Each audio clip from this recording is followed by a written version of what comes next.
Hello, Mr. General, Mr. MP. Thank you for having us. My first question is, you have been really vocal about the inconvenience or the irrelevance of this elections. You said it's not going to change anything about Lebanon, yet you are running once again.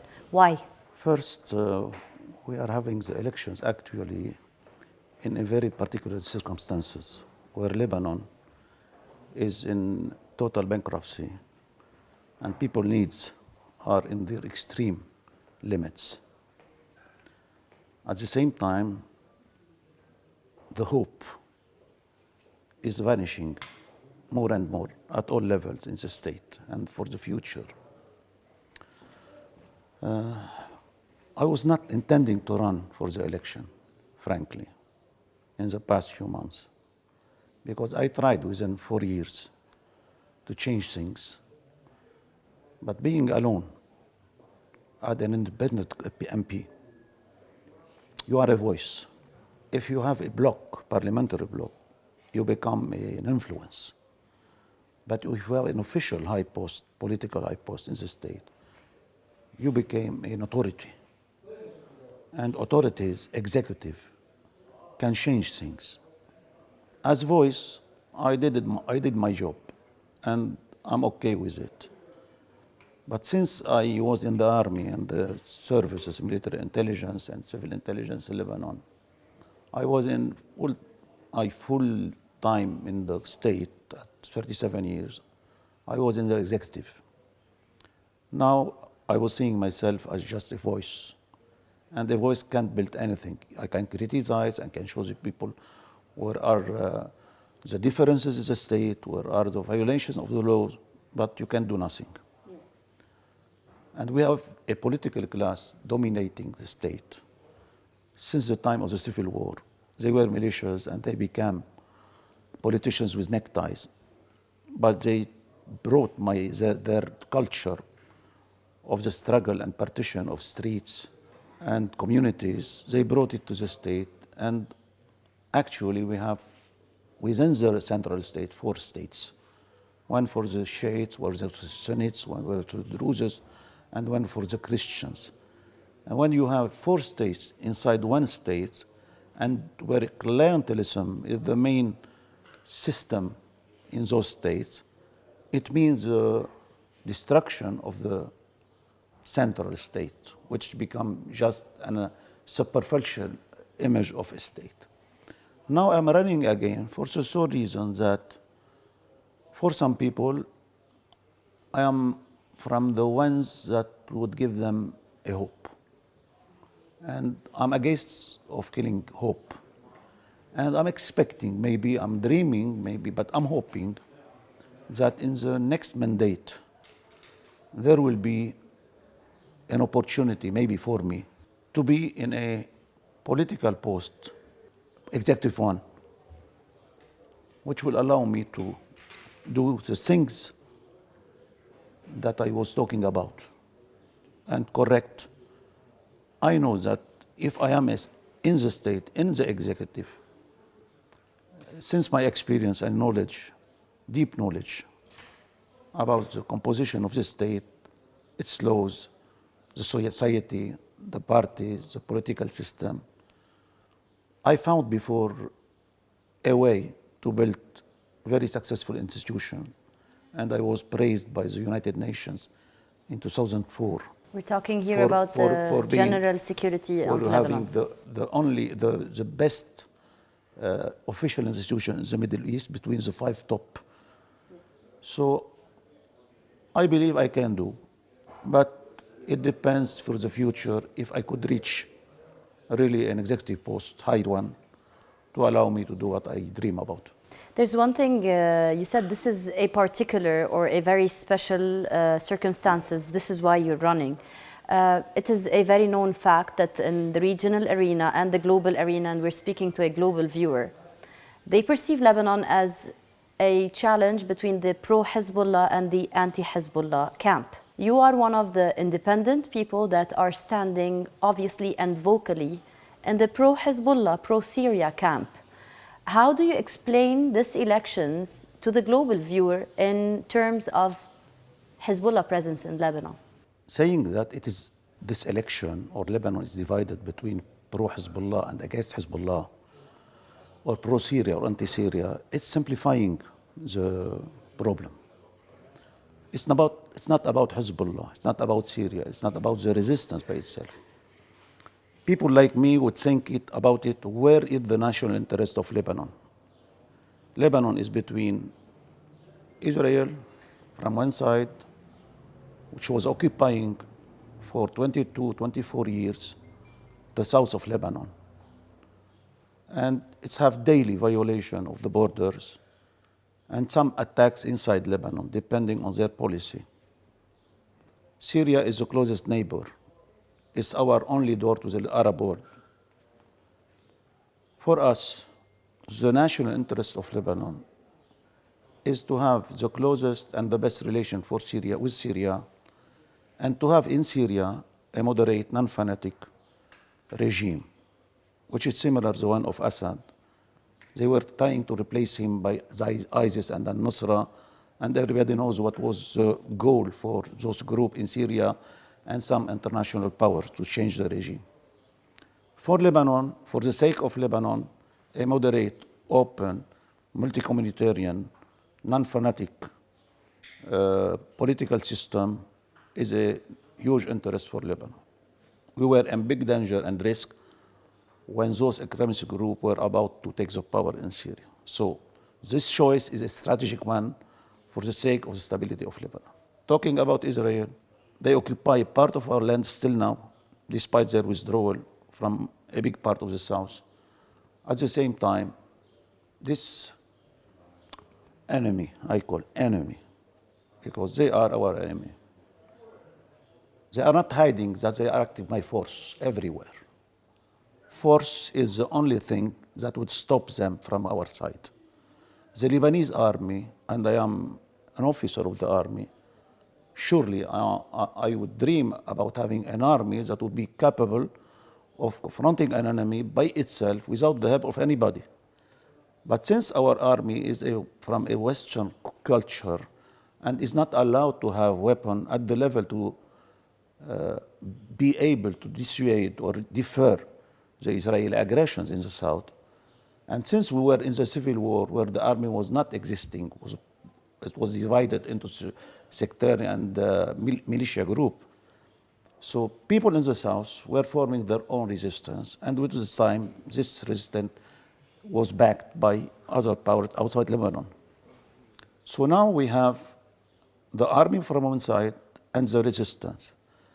And it seems with the years from 2000 until now, that the resistance was able more than the army to be considered or to constitute a dissuasion force.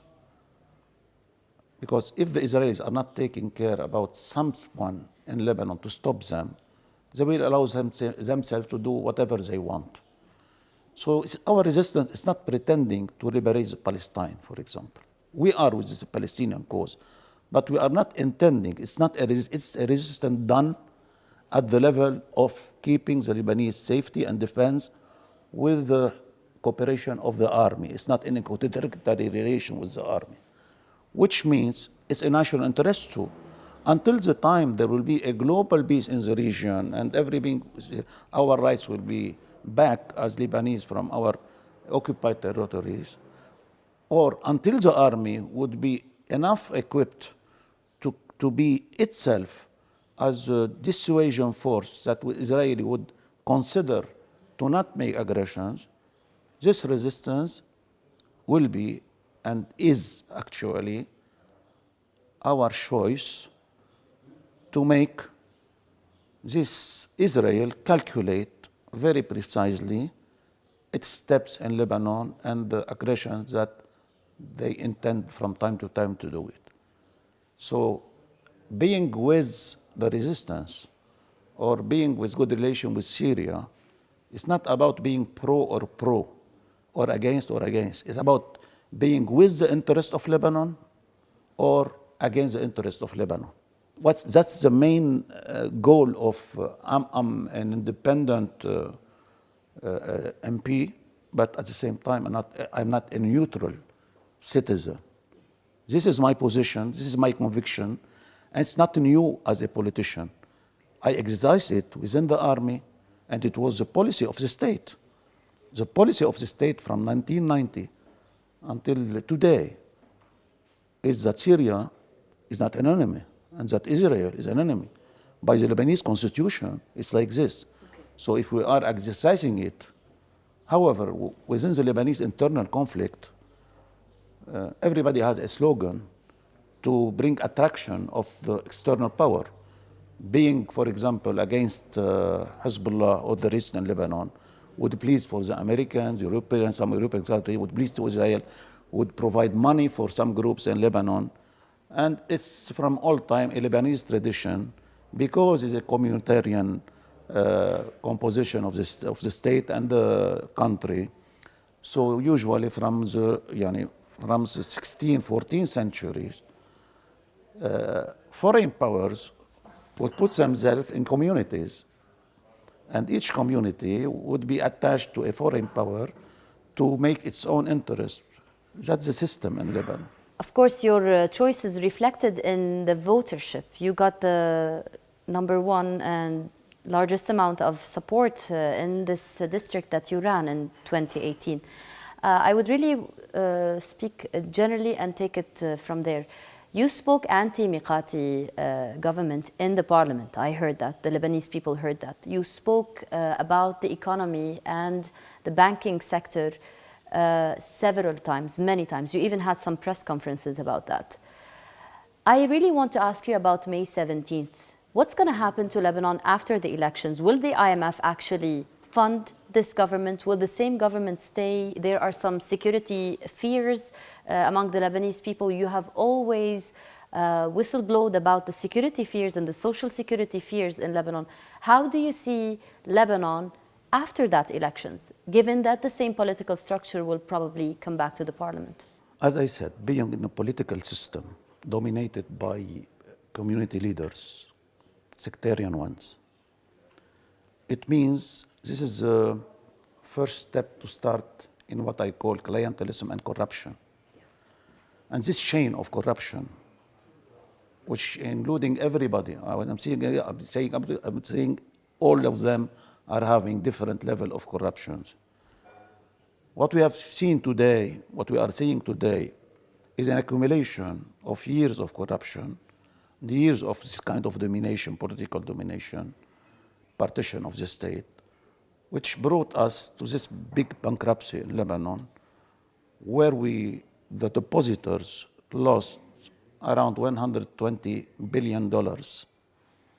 And the government, different governments, within their corruption from different kinds, they were spending the money of the Lebanese and other depositors in Lebanon.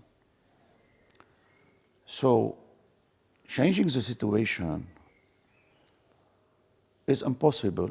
When I'm criticizing this accumulation, they would tell you, without the help of the IMF and the World Bank, we can't start again.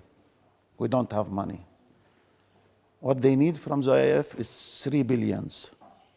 They lost 120 billion by corruption. They need 3 billion. What would we do with 3 billion in Lebanon, which is importing 19 billion a year, and where our national revenue would be $10 billion that we could provide.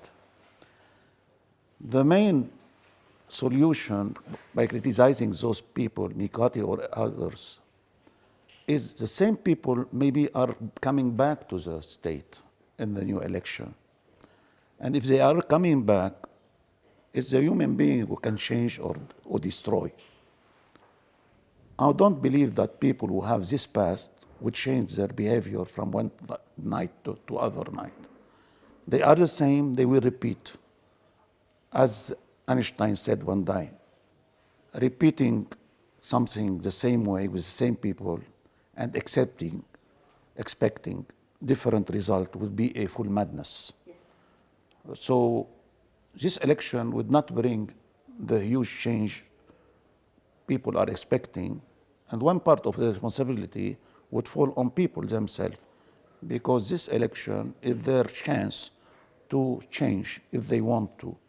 But however, the communitarian and sectarian dependence is stronger than the national interest for ordinary people in Lebanon. They are playing on their instincts instead of playing on their minds and their theological affair. So now you tell me about what I expect for the future. Especially since you see the 3 of billion. Finance and You see the 3 billion irrelevant. So what will happen? I'm not fanatic. I'm not desperate in this situation. But what I'm saying is, and I can do it if I am in authority, the central bank made what they call a finance engineering in 2016 to 2017. He collected $9 billion and he paid as interest in 1 year $5.5 billion. Those who get profit from it are politicians and banks. So this is one, 5.5. Few days ago, the court for finance and for accounting in Lebanon published an official report after investigation. He said corruption in the mobile sector cost Lebanon $6 billion. So when you take big part of the corruption... So you're talking about prosecution and getting the money back. So what I say, the amount I calculated precisely is about between $30 to $35 billion with a good government, with people honest and ready to expose themselves for the sake of the public, the people, and the country. I know how much is it easy to recollect $30 billion and start again without using the money remaining for the depositor, which is now $10 billion, or begging the IMF to give us $3 billion. If we have a good government, people who are loving much more Lebanon and its population, more than themselves and their clients, by doing this small review of what was lost and stolen, the amount would be between $30 to $35 billion we can recollect from corrupted people. And since there is a cooperation for anti-corruption and international laws about it, we can ask for help, especially for the European countries, because all the Lebanese corrupted who send their money outside, they send it to European banks. Swiss banks. So there should be a cooperation, not only Swiss bank, everywhere in Europe.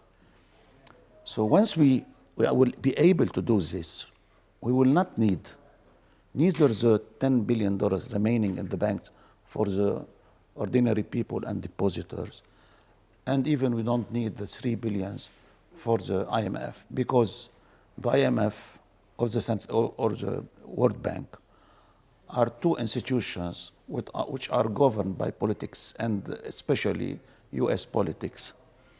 And what was I saying in my speech in the Parliament from 2019, that we are getting more and more loans from outside. And we know that we will not be able to pay it back. And the countries who are giving us those loans are knowing as much as us that we will not be able to pay it back. For what reason those countries are giving us money? And the Prime Minister that time, Saad Hariri, answered me, it's about trust. They trust us. I said, no, it's not about trust. They know that we will not be paying because this debt at a certain time will be paid by a political price that would be imposed on us, because we will be between two choices. Either sell some things or something from our political and national interest, or be bankrupted. Today, all the pressures on Lebanon, we are not under siege by the Americans, as some people say, in economy and finance. The Americans and others, even the Israelis, are exploiting the consequences of the corruption, of the debt. And there, it's an opportunity for them to impose on Lebanese, so sell us your part in the sea for the oil or the gas expected in South Lebanon. You have a line between Israel and Lebanon. Bring the line to your side, give the Israel a bigger part than you will have. Sell the resistance, sell the Hezbollah weapon, and then you'll have money, will help you in.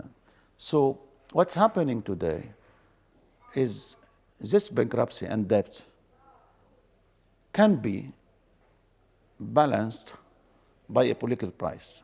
Part of the Lebanese corrupted are ready to sell some of the national interests, to bring money again, to steal it again, and to redo the same thing. Some other part of Lebanese who are in the same difficulty, financial and economic difficulty, and part of them are also corrupted. I'm not talking about clean people and dirty people, but it's relative, there is a relativity in people are hugely engaged, people are slightly engaged. So this campaign you are seeing in the context of the actual election, part of it is what to buy and to sell for the outside in the politics, and that some people are proposing themselves to buy, some others they are refusing to sell. I know you are a general in the army and you don't identify yourself as a sectarian or as a Shiite, or you don't like to use that nomenclature, but it is a fact. You mentioned former PM Saad Hariri.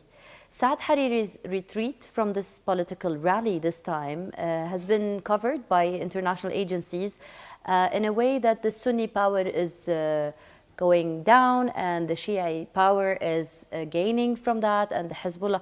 Do you have any comment on the retreat of Saad al-Hariri and on the Sunni voter in Lebanon today? Saad al-Hariri didn't retreat deliberately. He was the man of Saudi Arabia, like his father, and he was backed by Saudi Arabia for reasons not connected to Lebanon. And he's a Saudi citizen too. The Saudis were not okay with him for so many reasons, and he was asked to leave the political scene. It's not his choice. If it was his choice, he would have come back to yesterday. But it's not his choice. The absence of someone from any community in Lebanon or from any religion in Lebanon, his absence from the political scene, if really the community is only living on the basis that one fellow, if he will vanish or leave or whatever happen, it doesn't mean that the community is absent, because the number of Senate candidates coming to the power or proposing themselves for the elections are the same. Anyone, any leader that would be absent by death, by resigning, by any reason from the political scene, whatever he could be powerful in his community, doesn't mean that his absence would automatically bring his community to be absent from this sensitive Lebanese equilibrium. And every leader one day should go, naturally or politically speaking. And it is the sort of everyone, it's not the sort of Hariri. Maybe in the timing, Hariri left early due to his particular circumstances with Saudi Arabia. Other people would leave later, but the communities would stay. And surely the moral of communities sometimes is attached to the kind of leader or how much they consider him powerful or not. But this is temporary, it's a transitory, and this is transitory situation could happen in any community in Lebanon. it doesn't mean that the Senate would become weak or the Shiite become weak or the others. Okay. It's in the normal rules of the political changes that would happen for different reasons. Excuse me, Mr. General, but I must ask it. Everyone who can run your name on Google can see that you are a person who has prosecuted the International Court, the Special Tribunal for Lebanon, because you went to jail for 4 years without charges. And most recently, you have been sanctioned, and you also protested that. For someone who doesn't really believe in the international justice, now you're saying that maybe the international community would help us to get the 3 billion back. Where's the hope? I said, can that community really help us? I said, I don't believe in the international justice. It's politicized everywhere. Okay. I don't believe in it. Even if the International Tribunal for Lebanon gave a decision to release me and the decision to order the UN and the Lebanese authority to compensate and apologize, which didn't happen until now, which didn't happen and will never maybe happen until now. Said to apologize from you, but still nothing happened. Still nothing happened. And I don't expect the United Nations to... What about the sanctions? No, it's the first part. So I was jailed for 4 years under arbitrary detention by the order of an organ which is depending from the United Nations, which was the International Commission. Yes. And they were them who brought to the investigations the false witnesses. So this court condemned itself because the court itself was depending from the UN. And the International Commission was depending from the UN. It was composed by the role of the UN. So I was released. But who arrested the false witnesses? When I came back to this tribunal and told them officially, since you agreed that my detention was based on false witnesses, so this is a complaint, you should pursue them and arrest them because it's international law. When you are arrested illegally, people who caused this arrest should be brought to trial. Okay, what happened?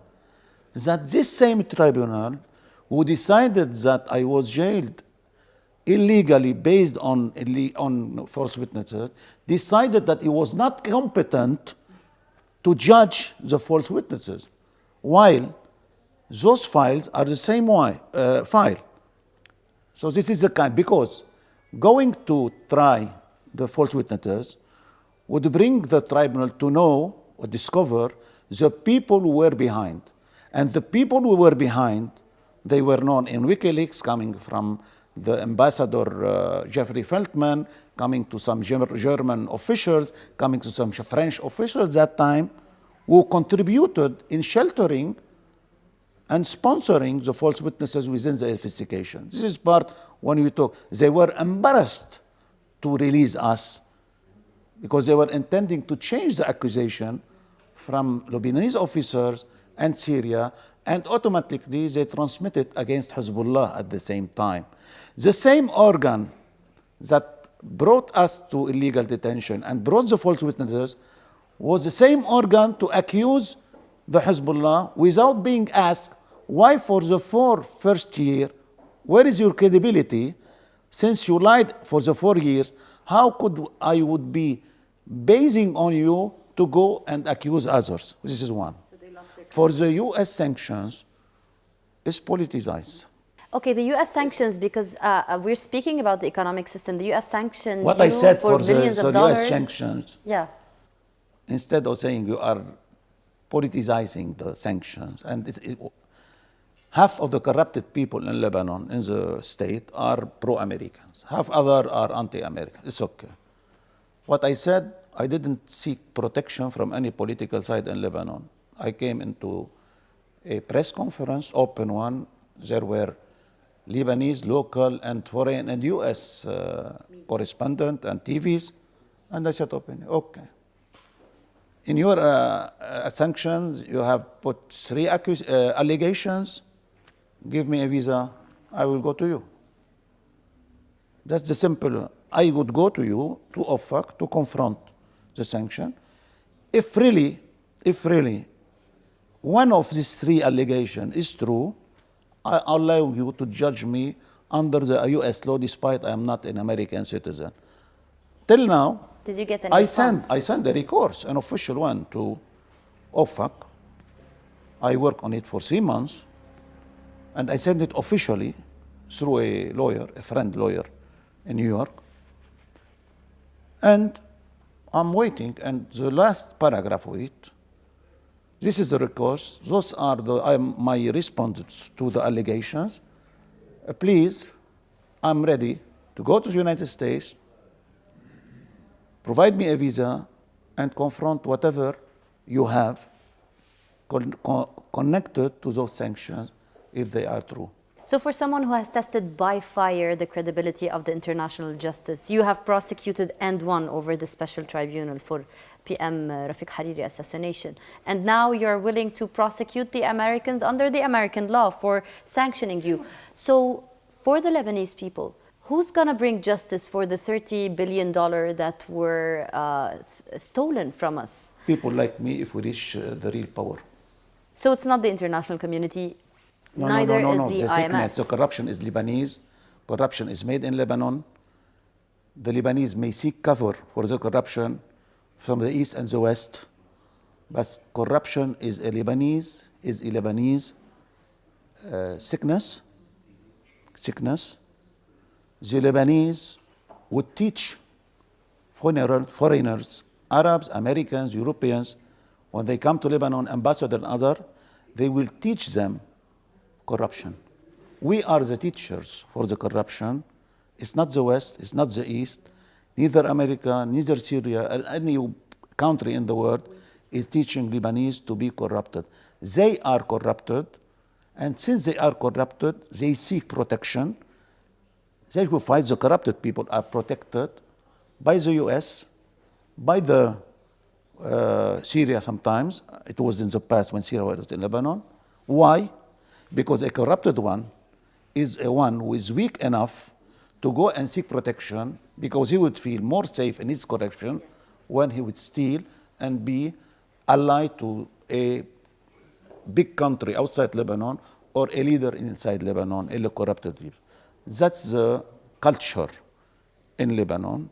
And this culture by itself became destructive to the Lebanese society, to the Lebanese state, to every man. And what we are suffering today is the result of this big accumulation within years, for the sole reasons when you don't have a real central state where the law is the main body to control and to judge between people.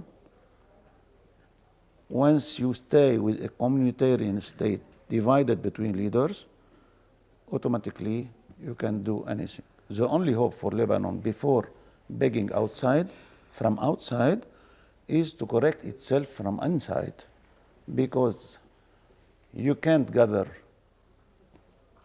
money in a basket full of holes. And our basket is full of holes. And a few weeks ago, I was saying, if God would rain gold in Lebanon, it will come into dust between their hands. And if you have good people and God would rain dust, it will become gold in the hands of appropriate people. We're